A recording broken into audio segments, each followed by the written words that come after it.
इनको मुझे इतना टाइम देना है। बहुत से लोगों के वालिदैन दुनिया से चले जाते हैं, वो कमा रहे हैं, बाहर पढ़ रहे हैं, जॉब्स कर रहे हैं, और जब वो वापसी आते हैं वालिदैन नहीं होते। उन्होंने रियलाइज़ किया कि एक ज़िंदगी की एक फाइनाइट एनर्जी वालिदैन को देनी थी। आई थिंक सबसे ज़्यादा देनी थी। हमने सबसे ज़्यादा किसको दे दी? पढ़ाई को, अपनी जॉब को, अपनी प्रोफेशनल लाइफ को, करियर बना रहे। करियर तो बना लिया बट ज़िंदगी में रिग्रेट है। हज़रत अली बहुत खूबसूरत जुमला कहते हैं, वो कहते हैं हर ज़िंदगी का अख्ताम है। कुछ ज़िंदगियों का अख्ताम अफसोस पर है और कुछ ज़िंदगियों का अख्ताम खुशी पर है। जिस इंसान ने अपनी ज़िंदगी में प्रायोरिटाइज़ किया होगा ना, मुनज़्ज़म किया होगा ज़िंदगी को, उसकी ज़िंदगी अफसोस पर अख्ताम नहीं करती, खुशी पर अख्ताम करती है।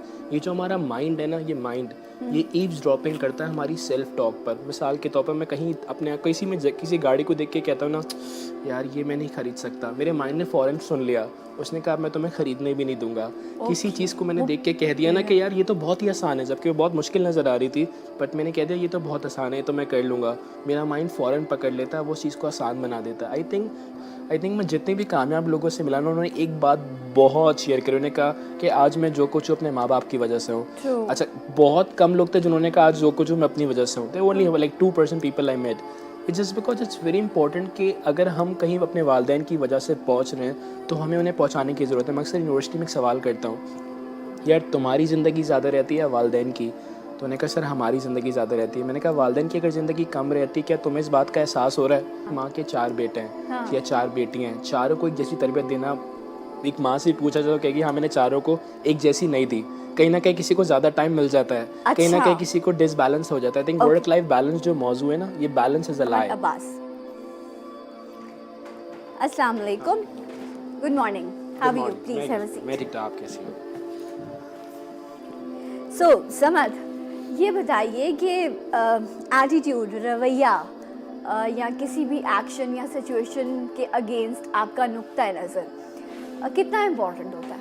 आई थिंक ज़िंदगी में आप जो भी कुछ हासिल कर रहे होते हैं, जो भी कुछ आप अचीव कर रहे होते हैं, वो उसमें एक बहुत मेजर पोर्शन जो होता है वो आपका एटीट्यूड, आपका बिहेवियर ही होता है। एग्जैक्टली। ज़िंदगी में जो बाहर चीज़ हो रही है, जैसे भी आपने मौसम के बारे में अपडेट दे रही थी, बहुत सारी चीज़ें, बहुत से हालात ऐसे हैं जो हम कंट्रोल नहीं कर रहे होते, लेकिन हम जिस चीज़ को सिर्फ कंट्रोल कर सकते हैं वो हमारा रिस्पॉन्स होता है, यानी हमारा एटीट्यूड होता है। एंड वही हमारे आउटकम, हमारी ज़िंदगी के अमल को डिफ़ाइन कर रहा होता है। तो ज़िंदगी में एटीट्यूड मुझे नहीं लगता कि इससे ज़्यादा कोई इंपॉर्टेंट चीज़ है जिससे इंसान अपनी ज़िंदगी को बदल सकता है। इसका समझना भी बहुत ज़रूरी कि काम कैसे करता है, ये भी समझना बहुत ज़रूरी कि इसकी इंपॉर्टेंस और सिग्निफिकेंस क्या है। बदकिस्मती से हम जिस माशरे में रहते हैं ना, वहाँ पे आपने नोट किया होगा, वहाँ तालीम तो है बट तरबियत का फुकदान है। यही मैं बात हमारे इंस्टीट्यूशंस में हर जगह आपको वो स्किल्स सिखाए जा रहे होते हैं, वो चीज़ें सिखाई जा रही होती हैं जिनकी प्रैक्टिकल लिंकेज नहीं है, जिनसे आप सिर्फ पैसा कमा सकते हैं। बट क्या वजह है कि 64% यूथ है पाकिस्तान में, 64% यूएनडीपी की रिसर्च रिपोर्ट कह रही है कि 64% यूथ है, फिर भी पाकिस्तान में 15% से 20% लोग 3 वक्त का खाना नहीं खा पाते। जस्ट बिकॉज इस 64% यूथ की एनर्जी को सही जगह गामजन नहीं किया गया, इनके एटीट्यूड को चैनलाइज नहीं किया गया, इनकी एनर्जी को चैनलाइज नहीं किया जा रहा। शायद इसकी एक वजह करिए काउंसलिंग भी हो सकती है कि लोगों को समझाया नहीं गया कि तुम्हारी ज़िंदगी में तुम्हारा एटीट्यूड कितना इंपॉर्टेंट रोल प्ले कर सकता है दूसरों की ज़िंदगी में भी। ठीक है, अच्छा अगर हम इसको कैटेगरी वाइज डिस्कस करें, ठीक है, प्लीज़ ये अपने आप को समझना या अपने अंदर झांकना कि मैं किस तरह का इंसान हूँ और मैं सिचुएशंस में कैसे रिएक्ट करता हूँ, ये ज़रूरी है। ठीक है, हमारी समांतर सिंपथीज़ अपने साथ होती हैं, हम खुद को बहुत जल्दी माफ़ कर देते हैं, सब चीज़ें अपनी जगह। लेकिन अगर पर्सनैलिटी ग्रूमिंग की बात आती है, अपने आप को बेहतर करने की बात आती है, तो थोड़ा बहुत अपना एनालिसिस कर लेना चाहिए, कैथारसिस हो जाना चाहिए। तो आज ज़रूर इस बात को समझिए कि अगर हम कैटेगरी वाइज डिस्कस करें, नॉर्मली हमारे यहाँ नेगेटिव लोग होते हैं, नेगेटिव एटीट्यूड है, पॉजिटिव है, एक और है जो मुझे बड़ा इंटरेस्टिंग लगता है, जो न्यूट्रल होते हैं ना लोग, जिनको फ़र्क ही नहीं पड़ रहा होता, जो कुछ भी होता रहे वो कहेंगे दूसरे ठीक कर देंगे। मतलब इन लोगों को मैं क्या कहूँ कि शायद वो सीख लेते हैं, गुर सीख लेते हैं ज़िंदगी में जीने का, नेगेटिव भी सफ़र कर रहा होता है और बहुत पॉजिटिव भी सफ़र कर रहा होता है। तो बेस्ट एटीट्यूड है क्या इस सोसाइटी में, मतलब अच्छी ज़िंदगी गुजारने की? I think one of the best attitude in life is that कि मैं यूनिवर्सिटीज़ में जब यूजली हम टॉक्स दे रहे होते हैं, एक बड़ी मज़ेदार किस्म की एक्टिविटी हम कर रहे होते हैं कि लॉट ऑफ टाइम्स बहुत सारे लोग बहुत यंग होते हैं, बट उनका एटीट्यूड बहुत बुजुर्गों वाला होता है। आप उनके सामने कुछ भी जाके कह दो, वो कहते हैं अच्छा ठीक है। मतलब उनको कोई फ़र्क ही नहीं पड़ रहा होता, उनकी लाइफ में कुछ भी बड़ा हो जाए, उनकी दोस्त की ज़िंदगी में कोई बड़ा हो रहा है, वो कहते हैं इसमें क्या बड़ी बात है। Another attitude which is the most important attitude, जहाँ पे लोग appreciate कर रहे होते हैं, आपके सामने कोई छोटा सा अमल भी कर रहा है, कोई छोटा सा काम भी कर रहा है, किसी ने कोई नॉर्मल एक्ट भी करा, आप उसे appreciate कर रहे होते हैं, आप उसमें अपनी एनर्जी को चैनलाइज कर तो रहे होते ये हैं। नॉर्मल ये positive I think that's the positive attitude. Okay. For example ये भी एक शो है, बहुत सारे शोज हो रहे हैं, बट आई थिंक इस शो को करने में एफर्ट दी जा रही है। फॉर एग्जाम्पल एक खातून रोटी पकाती हैं, उनके हस्बैंड जो है वो उनको बहुत दाद देते हैं, कहते हैं यार इट्स वंडरफुल। तो उनके बेटे ने उनसे पूछा जो रोटी तो बहुत टेढ़ी तिरछी होती है, आप दाद क्यों देते हैं? तो उन्होंने कहा कि मैं इस रोटी की दाद नहीं दे रहा, मैं इनके एफर्ट की दाद देता हूँ। Right. A lot of people don't realize कि जो लोग काम ज़िंदगी में कर रहे हैं ना, वो एफर्ट तो मार रहे हैं, हम उन्हें अप्रिशिएट तो करना पड़ेगा। अभी रिसेंटली मैं एक मज़ेदार आर्टिकल कल पढ़ रहा था, यूएस में एक मेंटल हेल्थ डिपार्टमेंट के हेड को हार्ट अटैक हो गया, उसने सुसाइड कर ली। इनफैक्ट मेंटल हेल्थ के डिपार्टमेंटल हेड ने सुसाइड कर ली जस्ट बिकॉज इदारे में अप्रिसिएशन नहीं थी। वो जिस इदारे में जॉब कर रहा था वो खुद साइकोलॉजी पढ़ाता है, खुद साइकोलॉजी का हेड है, पर उसने सुसाइड कमिट कर ली जस्ट बिकॉज जिस इन्वायरमेंट में वो है उस इन्वायरमेंट में जॉब प्रेशर इतना ज़्यादा था कि उसका काम को अप्रिशिएट नहीं किया जा रहा था। So I think this term needs to understand because इस टर्म का जो आउटकम है ना वो बहुत ज़्यादा है। राइट तो अप्रिसिएशन हर एज में इंसान को ये कहें कि आप एक एक्स्ट्रा ऑक्सीजन दे रही होती है, आपको मोटिवेट कर रही होती है। एंड अगेन जिस तरह इन्होंने अभी जिक्र किया, बड़ी सतही सी मिसाल है, लेकिन घर में जो लोग काम कर रहे हैं, जो घर की ख़वातीन है या वो एक शख्स जो किसी डिपार्टमेंट का हेड है, दोनों एक्सट्रीम्स है ना, दोनों शख्स अपने अपने लेवल पर काम कर रहे हैं, लेकिन जिनके लिए वो काम कर रहे हैं, जिनके साथ वो अपनी ज़िंदगी बसर कर रहे हैं, अगर वो उनको अप्रिशिएट कर देना कि तुम बहुत बेहतर कर रहे हो। कोई भी परफेक्ट नहीं होता, हो सकता है लूप होल्स हो सकता है उनकी परफॉर्मेंस बहुत अच्छी ना हो, लेकिन आपके इस अप्रिसिएशन से वो बेहतर भी हो सकती है। exactly. अच्छा समद, अगर मैं बड़ी बेसिक सी बात करूँ तो वो मुझे ये समझाइए, मेरे देखने वालों के लिए भी, कि जब हम रवैयों की बात करते हैं तो ज़िंदगी में कुछ लोगों के बहुत अच्छा वक्त गुजरा होता है, सपोर्ट की होती है उनको ज़िंदगी ने भी, उनकी लक ने भी। कुछ लोग जो चाहते हैं वो अचीव नहीं कर पा रहे होते, तो वो जो नेगेटिविटी है वो बिकॉज ऑफ सो कॉल्ड के नाकामी की वजह से उनके रवैये का हिस्सा बन जाती है। ठीक है, फिर वो ये कहते हैं कि मैं तो अब ऐसा ही हूँ, अब सोसाइटी डिज़र्व करती है कि मैं इस तरह का ट्रीट करूँ। तो ये जो नेगेटिविटी है या पॉजिटिविटी है, how you deal with it? Okay, I will share a very wonderful method with you. मैं आपके व्यूअर्स और अपने देखने वालों से एक बहुत मज़ेदार मेथड शेयर करूँगा। मैं भी रिसेंटली एक आइडिया पर काम कर रहा हूँ। मैं समझता हूँ कि दुनिया में बहुत सारे स्किल्स हैं सीखने के लिए, पर द नंबर वन स्किल जो हमें सीखने की ज़रूरत है वो लर्निंग हाउ टू लर्न, कि सीखा कैसे जाता है। हाँ। इस लर्निंग हाउ टू लर्न में एक बड़ा इंपॉर्टेंट पहलू है कि किस तरह से हम अपने कंसंट्रेशन को डेवलप कर सकते हैं। Okay. दुनिया में अगर कोई इंसान कामयाब है, कोई इंसान ऊपर आए, तो उसका कंसंट्रेशन लेवल ज़्यादा था, बट बहुत से लोग कंसंट्रेट नहीं कर पा रहे थे चीज़ों पे जस्ट बिकॉज उनके पास नेगेटिव थॉट्स बहुत होती हैं, यानी मनफी ख्यालात बहुत होते हैं। वो ख्यालात जो उनको फोकस नहीं करने दे रहे होते। मैंने एक बड़ा अच्छा मेथड पढ़ा, इस मेथड का नाम है एब्रा। बहुत सारे लोगों ने सुना होगा एब्रा का डैबरा, है नो, बट एब्रा कहता है एक अराबिक वर्ड है। एब्रा का मतलब होता है जो मैं सोचता हूँ ना वो मैं कर दिखाता हूँ। एब्रा का ए स्टैंड्स फॉर एक्नॉलेज। बहुत से लोगों की ज़िंदगी में मनफी चीज़ें होती हैं। अच्छा, वो मनफी चीज़ें कैसे आ रही होती हैं? फॉर एग्जांपल, अगर मैं एक ख़राब शो कर रहा हूँ या मैं नेगेटिव परफॉर्म कर रहा हूँ, इसकी वजह मेरी नेगेटिव थॉट्स हैं, इसकी वजह मेरी नेगेटिव सोच, मेरे ख्यालात हैं। एक और मैंने कहीं जुमला पढ़ा, ये जो आपका ब्रेन है ना एक सुपर कंप्यूटर की तरह है। एक सुपर कंप्यूटर है जो एक काम करता है, बट इसमें जो प्रोग्राम्स है ना वो आपके ख्यालात होते हैं। जो हम आपस में बात कर रहे होते हैं ना कि हाँ ये आसान है, हाँ ये मुश्किल है, ये वो ख्यालात होते हैं जो हमारा कंप्यूटर रन कर रहा होता है। तो ये बहुत ज़रूरी है कि अपनी नेगेटिव थॉट्स को कंट्रोल करें। वापसी आऊँगा एब्रा पर। ए स्टैंड फॉर एक्नॉलेज। हमें एक्नॉलेज करना पड़ेगा, हाँ मैं शायद मनफी सोचता हूँ, मुझे एक्नॉलेज करना पड़ेगा कि हाँ यार मेरे अंदर कुछ ना कुछ बुरा ऐसा चल रहा है, कोई इसमें कुछ ऐसी बातें चल रही हैं जैसे मैं नहीं कर सकता, जैसे ये काम तो मुश्किल है, जैसे यार ये तो बड़े लोग हैं, मैं इनके सामने कैसे प्रेजेंट करूँ। मैं भी पेशावर में एक होटल में ट्रेनिंग करा रहा था, तो मैं सपोर्ट स्टाफ के साथ बैठा हुआ था, तो मैंने उनसे जुमला शेयर किया। मैंने कहा आप लोगों से झुक के मिलें, लोगों से अदब से बात करें, बट कभी ये मत कहे कि सर आप बहुत बड़े आदमी हैं, हम छोटे आदमी हैं। नो, अपने आप को छोटा करना जो है ना, छोटा कहना नहीं, हम तो आप तो बड़े लोग हैं सर, हमसे नहीं होगा, ये आपकी सोच को भी छोटा कर देता है। और अगर आपकी सोच छोटी हो जाएगी तो शायद ज़िंदगी में आप नहीं कर पाएंगे। First thing is acknowledge, second thing is breathe. अच्छा, समटाइम ऐसा भी है समझ कि ये जुमला हम किसी को रिस्पेक्ट देने के लिए या उसकी उसकी जो लाइफ की Exactly. एफर्ट है उसको अप्रिशिएट करने के Exactly. लिए कह रहे होते हैं, ठीक Exactly. है. लेकिन जो आप बात कह रहे हैं वो बहुत सही है कि बहुत सारे लोग अपने आप को डाउन कर देते हैं. ये भी सोच की बात है कि जो आप Exactly. कह रहे हैं उसका असर आप पे कितना ज़्यादा हो रहा है. बहुत सारी मजीद और चीज़ें जो हमें डिस्कस करनी है, लेकिन पहले एक ब्रेक. मिलेंगे आपसे ब्रेक के बाद. जी उठा पाकिस्तान.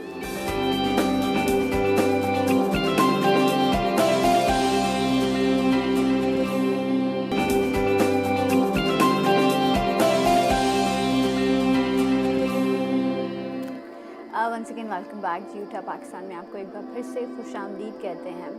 और हम बात करें आज रवैयों पर. रवैये जो हमारी ज़िंदगी को संवार भी देते हैं और अक्सर बिगाड़ भी देते हैं. हमारा रवैया अगर सिचुएशन में गलत है तो हम बहुत बड़ा नुकसान भी उठा सकते हैं. और अगर हम अपने रवैये को बेहतर रखें तो बहुत सारे सो कॉल्ड कहते हैं ना, आने वाले तूफ़ान जो हैं वो भी थम जाते हैं अगर आप उस लम्हे अपने आप को संभाल लें.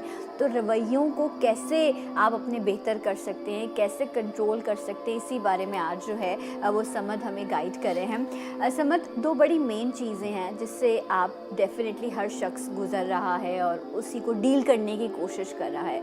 हमारी पर्सनल फैमिली लाइफ और हमारी प्रोफेशनल लाइफ, ठीक है. फैमिली लाइफ में लोग बहुत ज़्यादा सफ़र करते हैं बिकॉज उनका एटीट्यूड ठीक नहीं होता, रिलेशनशिप्स टूट जाते हैं, साथ भी रह रहे होते हैं तो मुश्किल में रह रहे होते हैं. तो पर्सनल लाइफ या फैमिली लाइफ में एटीट्यूड कितना काउंट करता है और क्या होना चाहिए? आई थिंक दोनों जगह पर एटीट्यूड काउंट करता है, बट एटीट्यूड प्रोफेशनल को हम बाद में डिस्कस करेंगे, पहले हम पर्सनल लाइफ. एक बहुत अच्छा केस स्टडी मैं डिस्कवर कर रहा था कि सीईओ, किताब का नाम है हाई परफॉर्मेंस हैबिट्स, ब्रेंडन बुजर्ग ने लिखी. वो कहते हैं कि एक बहुत बड़े सीईओ को बड़े मसले फेस होते थे अपनी प्रोफेशनली, अपनी पर्सनल लाइफ में. प्रोफेशनली तो बहुत सक्सेसफुल था. वो मसले क्यों फेस होते थे कि जब वो घर पहुंचता था ना तो वो अपने सारी टेंशन परेशानियों को घर में लेके जा रहा था. वो अपनी वाइफ के साथ वो सारे प्रेशर को कहीं ना कहीं डिस्कस कर रहा था, उस प्रेशर को रिलेट कर रहा था अपनी ज़िंदगी से. हमें एक बात समझनी पड़ेगी कि फैमिली प्रोफेशनल दो अलग चीज़ें. एंड हमारी फैमिली से हमारी प्रोफेशनल सक्सेस का ताल्लुक बहुत ज़्यादा है. अगर मेरी फैमिली में इंटरनल हैप्पीनेस होगी, बिकॉज इंसान जब अपने घर जाता है वो कंफर्ट, एक हैप्पीनेस फैक्टर के लिए जा रहा होता है. बट जब आप घर में दाखिल हो रहे हो ना, हमें सवाल करना बहुत ज़रूरी है कि मुझे कौन सी फीलिंग चाहिए घर में दाखिल होने के लिए. फॉर एग्जाम्पल, जिस तरह मैं एग्जाम में जा रहा होता हूँ तो मुझे एक फीलिंग चाहिए, क्यूरियोसिटी की, मोटिवेशन की, कि मैं एग्जाम को अच्छा कर सकूँ. सिमिलरली जब अपने घर में दाखिल हो रहा हूँ ना, मुझे अपने अंदर एक मोहब्बत की फीलिंग को डेवलप करना पड़ेगा, एक फीलिंग ऑफ केयर कि मुझे अपने घर वालों का ख्याल करना है, ना कि उनके सामने अपने प्रेशर को डिस्कस करना है. क्या वजह कहा गया कि अपनी खुशी और अपने गम दूसरों से शेयर मत करो? इट्स जस्ट बिकॉज दूसरों की ज़िंदगी में ऑलरेडी बहुत कुछ चल रहा है. हमारी जिम्मेदारी कि हम अपने घर वालों के साथ एक मोहब्बत का राब्ता कायम करें. And it's very important before entering to our house, हम घर में दाखिल होने से पहले ये सवाल करना ज़रूरी कि मुझे कौन सी फीलिंग चाहिए अपनी वाइफ से बात करने के लिए, माँ से बात करने के लिए. It's entirely different feeling, it's a respect. आपने धीमी आवाज़ में बात करनी है, आपने बहुत ही नरमी से बात करनी है, आपने उनकी बात को समझना है. So I think it's all about understanding their mind, understanding their words, understanding their communication. अच्छा समद, क्या यहाँ पर एक और भी पॉइंट बहुत स्ट्रॉन्ग नहीं आता कि आप मेंटली कितने मजबूत हैं, यू नो, कि आपको ये पता है कि what ever is happening in my life, जो कुछ भी चल रहा है, ओके, मैं उसको डील कर लूँगा. अभी जो है उस मोमेंट को जीते हैं या उस चीज़ को देखते हैं. बिकॉज अक्सर ऐसा होता है जो लोग हमारे साथ जुड़े होते हैं वो इतने मजबूत नहीं होते. आपकी स्ट्रेंथ से उनको स्ट्रेंथ मिल रही होती है. एक कॉलर भी है. अस्सलाम वालेकुम, गुड मॉर्निंग. हेलो. हेलो, अस्सलाम वालेकुम. वालेकुम अस्सलाम. कौन बात कर रहे हैं? आई एम डॉक्टर एवज रिजवी.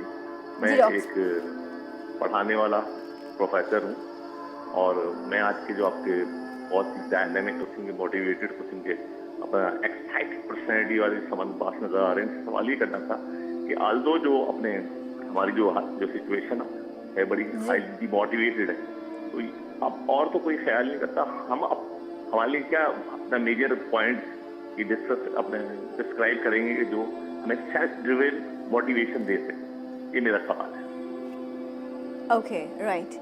यू गॉट हिज इनके पॉइंट। सवाल को मैं ये एटीट्यूड के ही हवाले से बात कर रहे थे और वो कह रहे थे कि पॉजिटिव एटीट्यूड, क्योंकि थोड़ी सी डिस्टॉर्शन थी तो हम प्रॉपर क्वेश्चन भी नहीं समझ सके, बट पॉजिटिव एटीट्यूड को कैरी करना या आप अपने अंदर की नेगेटिविटी को किल करते हैं, how you make your self मैं पॉजिटिव। बहुत आसान और बहुत ही सिंप्लीफाई कर सकूँ, और सबसे मुश्किल और सबसे टफ है ये जो आपकी सेल्फ टॉक है ना, ये जो सेल्फ टॉक है, मैं एक वोकैबलरी पढ़ रहा था, ईव्स ड्रॉपिंग।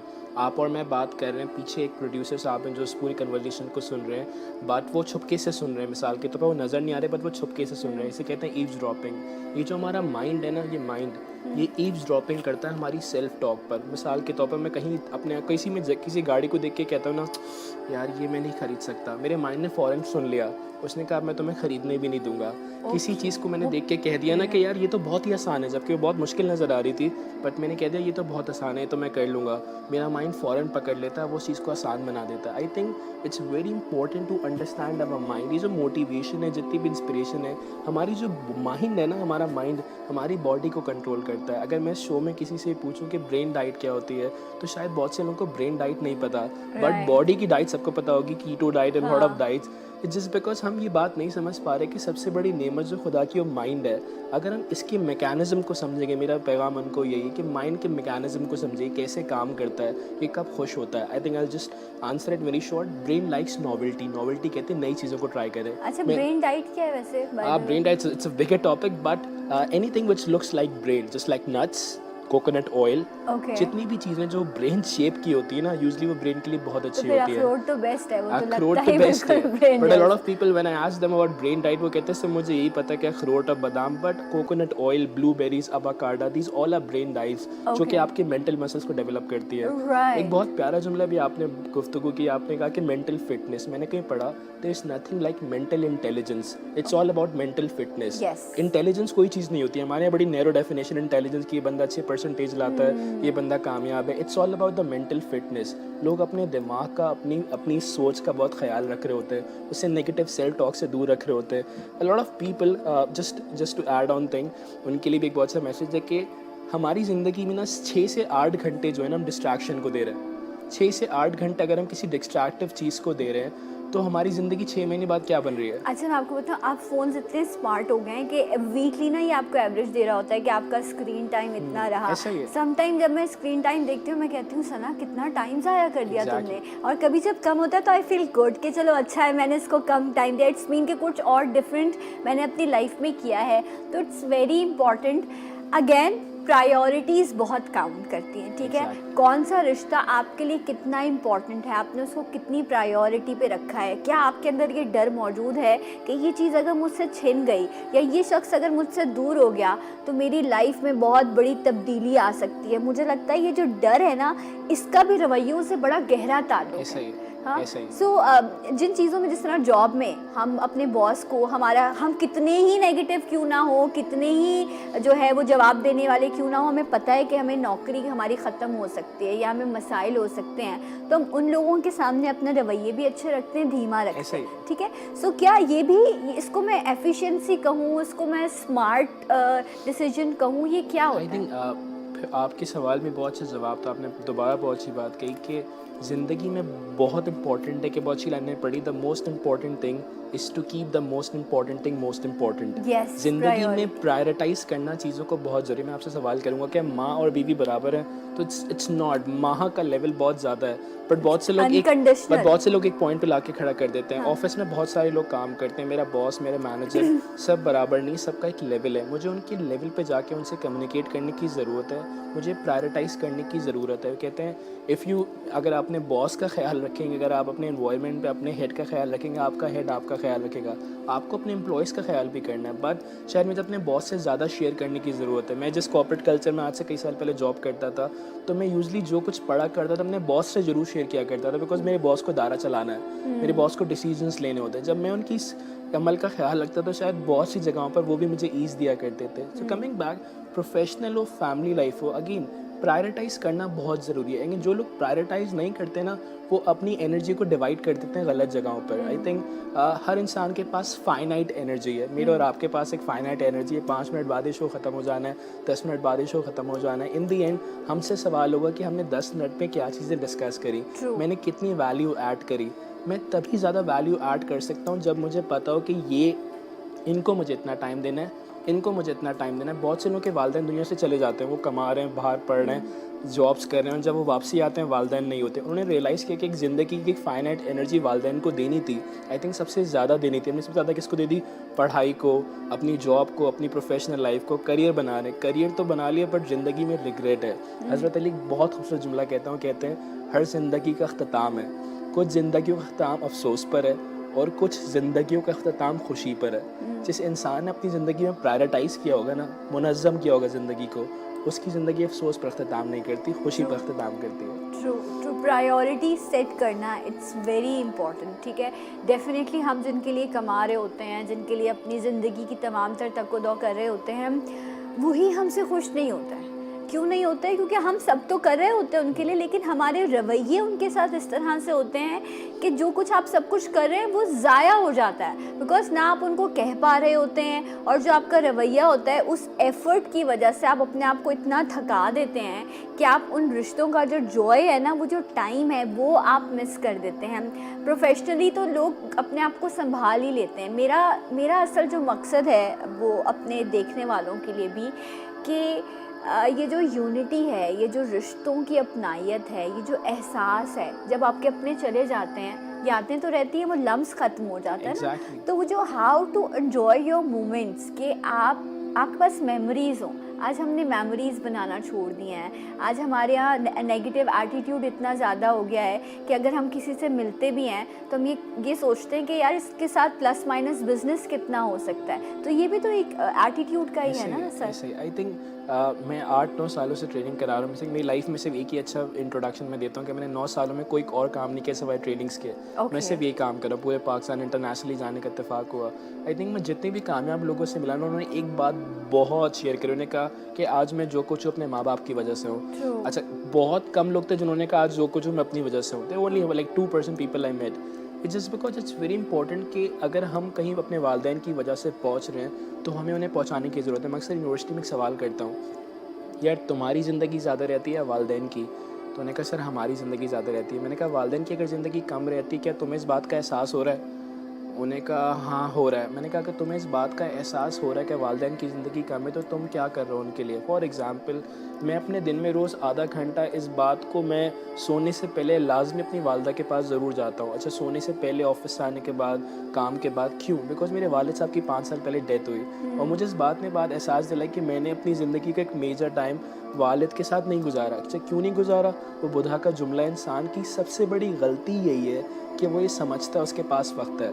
मुझे अब ये बात एहसास हो गई कि मेरी जवानी, मेरी ज़िंदगी तो पड़ी हुई है, लेकिन शायद मेरी वालिदैन की ज़िंदगी, अल्लाह उनको ज़िंदगी दे, बट टेक्निकली उनकी ज़िंदगी ढल रही है, उनका जिस्म ढल रहा है, उनकी बीमारियां बढ़ रही हैं, डिक्लाइन पर है। 15 गोलियां दिन में खाती हैं। मुझे एहसास करने की ज़रूरत है 15 गोलियां जो हैं ये, if I work for pharma और मैं फार्मा के साथ जब काम कर रहा हूँ तो मुझे पता है 15 गोलियां कि सही भी कर रही है और नुकसान भी दे रही हैं। तो अगर ये नुकसान दे रही हैं तो ये ज़िंदगी को कहीं ना कहीं कम कर रही है। I need to cherish that, as you just said, experiences को बढ़ाने की ज़रूरत है। मैंने कोशिश की कि मैं अपनी वालिदैन के साथ, मेरे अगर अकाउंट्स में कम बैलेंस भी है, मैं ट्रैवल करूँ, मैं ज़्यादा से ज़्यादा वालिदैन को, अपनी वालदा को कहीं ना कहीं लेके जाऊँ, बिकॉज वो मेमोरीज़, वो एक्सपीरियंस जो एज यू जस्ट सेड, वो इंसान के साथ रहता है, बाकी चीज़ें तो चली जाती है। फिर वो चेहरे पर मुस्कुराहट बनकर या आंखों में नमी बनकर वो आपके साथ रहेगा जब आप उस मोमेंट को याद करेंगे। बड़ी नॉर्मल सी बात है, एक ही घर में रहने वाले एक माँ के 4 बच्चे, ठीक है, एक बड़ा पॉजिटिव है, एक जो है वो बहुत ज़िद्दी है, एक जो है वो कहता है बस जो मैंने कह दिया दुनिया इधर से उधर हो जाए मुझे वो ही चाहिए। जब हम कहते हैं कि एक जैसी तरबियत मिल रही है, एक जैसा माहौल मिल रहा है, एक जैसी खुराक मिल रही है, एक ही माँ के बच्चे हैं, उसके बावजूद एटीट्यूड चेंज होता है, ठीक है, और माँ भी समझ रही होती है किसको ज़्यादा बोलना है, किसको कम बोलना है, कौन जवाब दे देगा, कौन बर्दाश्त कर लेगा। तो फिर एक सेम एनवायरनमेंट में, सेम तरबियत में फिर एटीट्यूड्स कैसे चेंज होते? ये सवाल थोड़ा सा मैं इसको थोड़ा सा डिसएग्री नहीं करूँगा, पर मैं इसको रीचेंज करूँगा। एक माँ के 4 बेटे हैं या 4 बेटियाँ हैं, चारों को एक जैसी तरबियत देना एक माँ से पूछा जाए तो कहेगी हाँ मैंने चारों को एक जैसी नहीं दी। कहीं ना कहीं किसी को ज़्यादा टाइम मिल जाता है, कहीं ना अच्छा। कहीं किसी को डिसबैलेंस हो जाता है। I think work life balance जो मौजू है ना, ये balance is a lie. I think मैं और मेरी बहन है, बट ना चाहते हुए भी शायद बहन को ज़्यादा कहीं ना कहीं फेवर बैलेंस मिलता इज अ है। Lie. Balance is a lie I think, Okay. Because balance करना बहुत मुश्किल है। अब किसी मेरी अगर मेरे भी 5 बच्चे और मुझसे कोई पूछा जाए पाँचों से एक जैसी मोहब्बत करते हो, तो नहीं, इंसान उसके दिल में कहीं ना कहीं प्रायोरिटाइज, कहीं ना कहीं मोहब्बत थोड़ी ऊपर नीचे होती है। सेकेंड थिंग, एक ये फैक्टर होता है, हमें एक्सेप्ट करने की ज़रूरत है। जैसे मैंने आपसे पहले कहा था, नॉलेज, हमें एक्नॉलेज करने की ज़रूरत है माँ बापों को कि यार हमसे भी कहीं ना कहीं कुछ हुआ है, बिकॉज तालीख हाथ से नहीं बचती। Second thing, it's just the influence from outside, just like social media devices as you said, कि लोगों का स्क्रीन टाइम 10-10 घंटे है। 10 घंटे आप शायद कम बोल रही है, यूजुअली जो एक रिसर्च में पढ़ रहा था 13-13, 14-14 घंटे या 12 घंटे लोगों का स्क्रीन टाइम है। एंड स्क्रीन टाइम भी फुल ऑफ डिस्ट्रैक्शन। लोगों की ज़िंदगी में डिस्ट्रैक्शन, कंपैरिजन इतना आ गया होता है कि वो जब वो बाहर की चीज़ें देख रहे होते हैं, वो घर में जाके अपने वालिदैन के साथ उस बिहेवियर को नेगेटिव तौर पर अपना रहे होते हैं, कंपैरिजन पैराडाइम में रह रहे होते हैं। So there are 2 factors. One is I think वालिदैन, जो बैलेंस वाली बात है मैं उससे डिसएग्री करता हूँ, बिकॉज मैंने ये एक्सपीरियंस किया है। मैं पेरेंटिंग के साथ काम कर रहा हूँ, तो पेरेंट्स ने एक्सेप्ट किया कि हाँ यार हमसे कोई गलती हुई है। Lot of people are realising, I think किसी भी काम को सही करने का पहला तरीका रियलाइज करना है। ठीक है। Second thing is that is like control factor. आप वालिदैन कोई बात नहीं समझ आ रही, अभी भी बात नहीं समझ आ रही हो, मैं शायद इस शो से बात कहना भी चाहूँगा कि जो हम एजुकेशन दे रहे हैं बच्चों को, लाखों रुपए बच्चों के एजुकेशन पे लगा रहे हैं, क्या वो एजुकेशन रियल लाइफ चैलेंजेस से हमें करीब करती है? कहीं दूर दूर तक कोई ताल्लुक नहीं है। किसी स्कूल में कम्युनिकेशन का मौजू नहीं पढ़ाया जाता। एक आध कोर्स यूनिवर्सिटी में कोर्स पढ़ा दिया, कहा चलो मेरे भाई अब जाके बाहर कम्युनिकेट करो। लोग MBA करने के बाद भी प्रेजेंटेशंस नहीं दे पा रहे थे। लोग टॉप स्कूल्स में पढ़ने के बाद भी डिबेट तो कर लेते, लेकिन कोई 1-to-1 डीप कन्वर्सेशंस नहीं कर पा रहे थे, just because they don't understand the mechanism. अच्छा, वालिदैन ये बात क्यों नहीं समझ रहे? राइट। अच्छा, इतने महंगे स्कूल्स में फ़ीस देने के बाद भी अगर आपको ये ज़रूरत पड़ी है कि अपने बच्चे को बोल रहे हो आंटी आई हैं, अंकल आए हैं, सलाम करो ना, सलाम, जो भी रिश्ता है, रिश्ता तो बाद में है। एक शख्स आपके घर आया है, उस बच्चे की जिम्मेदारी बनती है, उसको ये चीज़ सिखाई जानी चाहिए कि वो जाकर उनको वेलकम करे, उनसे बात करे। और आप और माँ बाप उस वक्त जो है ना बड़े बेचारे कंफ्यूज हो रहे होते हैं और यकीनन ये सोचते होंगे कि इतना पैसा खर्च करने के बाद भी हमारा बच्चा हमें, मतलब आप शर्मिंदा हो जाते हैं। ये लेवल है इस वक्त। अगेन एजुकेशन रह गई है, टेक्नोलॉजी आ गई है, लेकिन जो तरबियत है या जो तहज़ीब है या जो हमारा कल्चर है वो कहीं हमसे आगे पीछे हो गया है, जिसकी वजह से इतनी सारी चीज़ें। एक ब्रेक हमें लेना है, ब्रेक के बाद इस पर मज़ीद बात करेंगे। हमारे साथ रहिए जी उठा पाकिस्तान।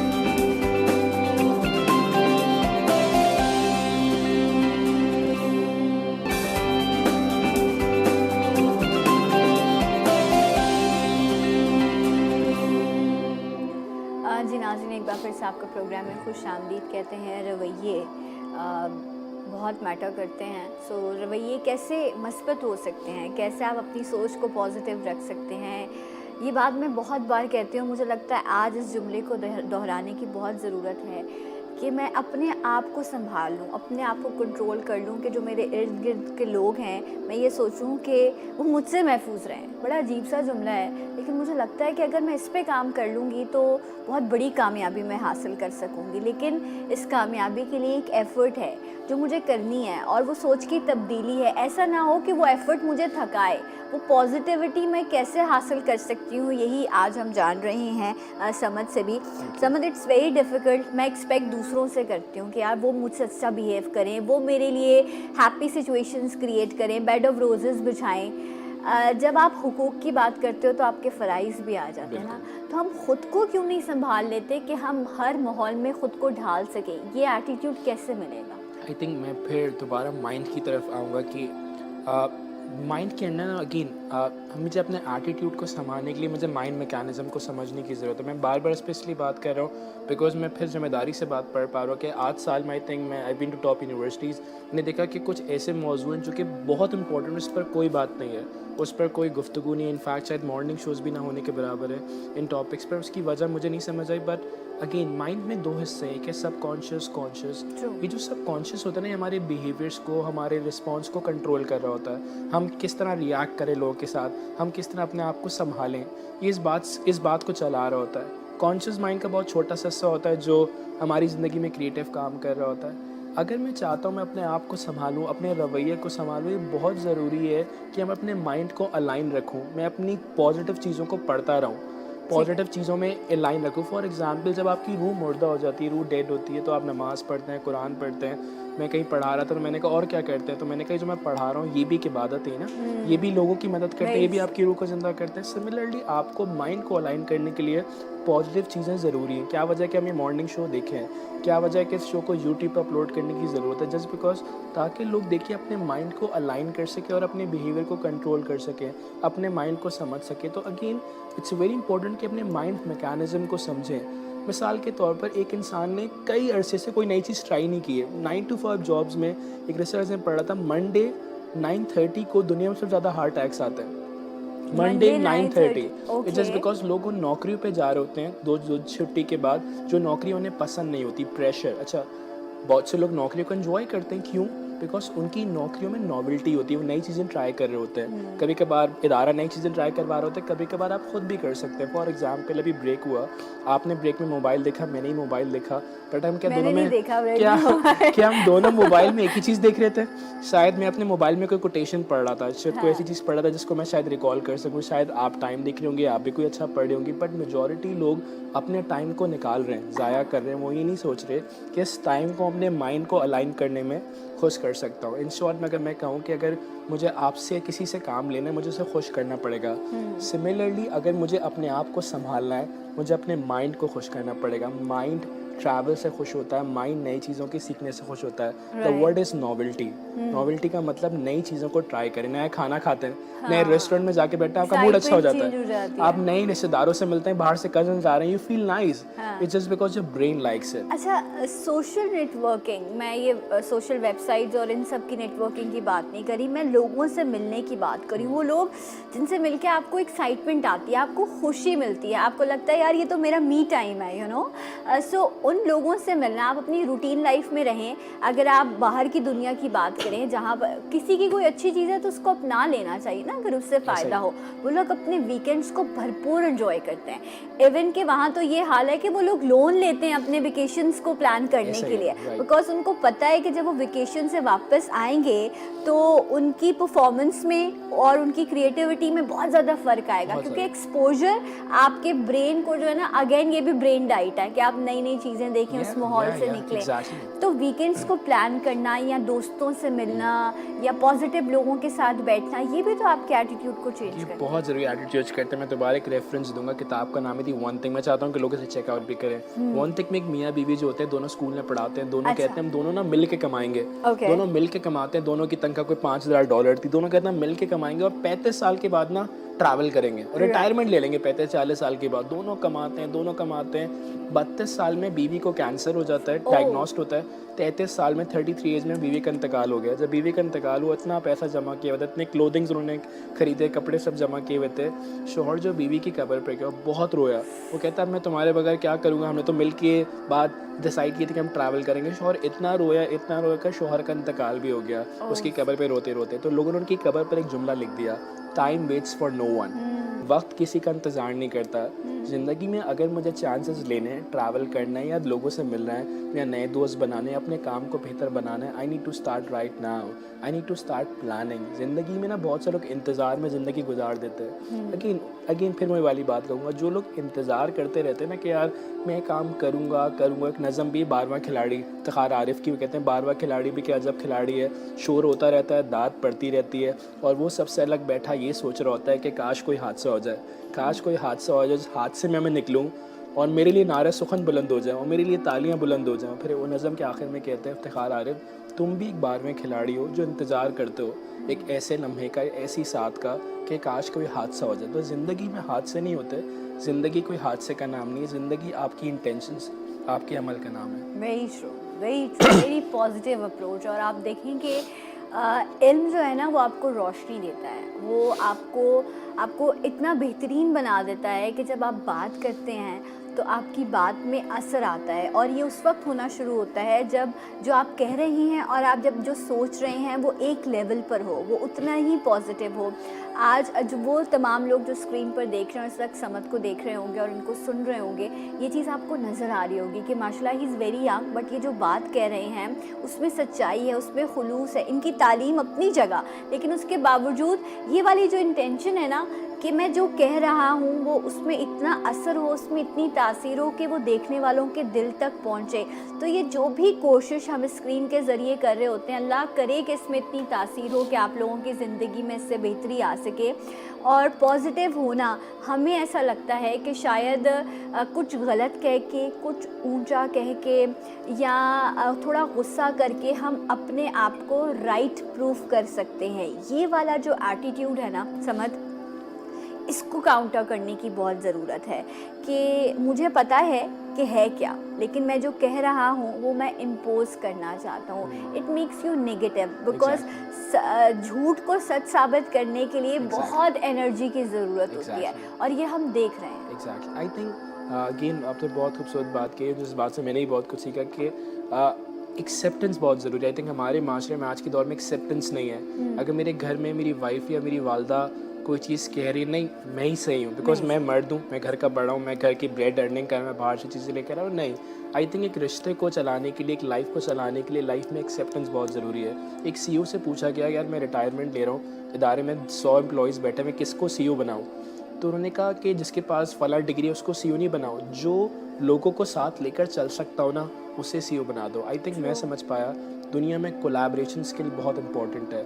कम्युनिकेशन के बाद जो सबसे इम्पोर्टेंट स्किल मैं समझ पाया, लोगों को साथ लेकर चलना। अकेले तो सभी चल सकते हैं, अकेले आप चले, कोई आपने कोई बड़ी बात नहीं है। लोग कहते हैं अकेले चलना आसान नहीं है, बट लोगों के साथ चलना, लोगों के मिजाजों को समझना। अच्छा, लोगों के साथ चला कैसे जाता है, मैं सिर्फ छोटा सा रेफरेंस दूंगा। रिचर्ड ब्रांसन 70 कंपनीज स्टार्ट की शायद। रिचर्ड ब्रांसन से पूछा गया, यार यहाँ में एक इंसान नहीं मिल रहा था, आपने एक कंपनी नहीं खोल ली, आपने 70 कंपनीज खोल ली। रिचर्ड ब्रांसन ने कहा, मैंने 70 कंपनीज नहीं खोली, 70 लोग ढूंढे, 70 लोगों को आधे रास्ते में लेके गया और छोड़ाया, कहा ये अब तुम आगे लेके जाओ। उनसे पूछा 70 लोग मिले कैसे? रिचर्ड ब्रांसन ने कमाल का जुमला कहा, I think this is your answer in this line. Richard Branson ने कहा, like flower flourish in water, people flourishes on praise. जिस तरह फूल पानी से बड़े होते हैं ना, लोग दाद से, लोग एप्रिसिएशन से, वहीं आ गए जहाँ से हमने शुरू किया था, एप्रिसिएशन। लोगों को पॉजिटिव एनर्जी देना, लोगों को अप्रिशिएट करना, लोगों के छोटे छोटे कामों को अप्रिशिएट कीजिए। एक होता है जनरल फीडबैक और एक होता है स्पेसिफिक फीडबैक। आप बहुत अच्छा मॉर्निंग शो कर रही हैं, समझ आप बहुत अच्छा बोलते हैं, नहीं समझ आप अच्छा नहीं बोलते, आप रेफरेंसेस बहुत अच्छे देते हैं। हाँ, आप बहुत अच्छा नहीं बोल रहे, मैंने आपको ब्रेक में फीडबैक दिया, आपके जो वोकैबलरीज है ना लुगत उर्दू की, वो बहुत अच्छी है। तो आपको शायद ये बात याद रहेगी कि समझ ने मुझे कहा कि मेरी वोकैबलरी बहुत अच्छी है। शायद आप वोकैबलरी पर और काम करें और आप एक मैचलेस होस्ट बन जाए, शायद आप टॉप 10 में आ जाए इंशाल्लाह, शायद आप टॉप 5 में आ जाओ और ये शो भी ऊपर आ जाए, just because the host is doing a wonderful job. But host और इम्प्रूव या और ऊपर कैसे ही, जब उसे एक फीडबैक मिला कि आप बहुत अच्छी हैं, बट आपका वोकैबलरी, आपका वर्ड्स, तमद्दुन, मनफी जो आपने वर्ड्स इस्तेमाल किए वो बहुत क्रेजी है। This is amazing. आज के दौर में ऐसे वर्ड सुनने को नहीं मिलता है। और यूजली लोग उसको अंग्रेजी में टर्म करके समझा देते हैं, बट मुझे पता है कि देखने वाले उर्दू को ज़्यादा समझते हैं, बिकॉज हमारे यहाँ उर्दू के व्यूअर्स बहुत ज़्यादा हैं, हमारे literacy rate. Summer, thank you so much, thank you, बहुत अच्छा लगा, बहुत कुछ सीखने को मिला है। एंड अगेन जब भी ऐसा कुछ होता है तो मैं ये कहती हूँ, कोई भी आपको छोटी सी भी चीज़ सिखाए वो आपके लिए बहुत बड़ा इंसान होता है, वो आपको उसको रब ताला जज़ाए खैर दे। तो हम यही दुआ समझ के लिए भी करेंगे, and please do come again, ताकि हम और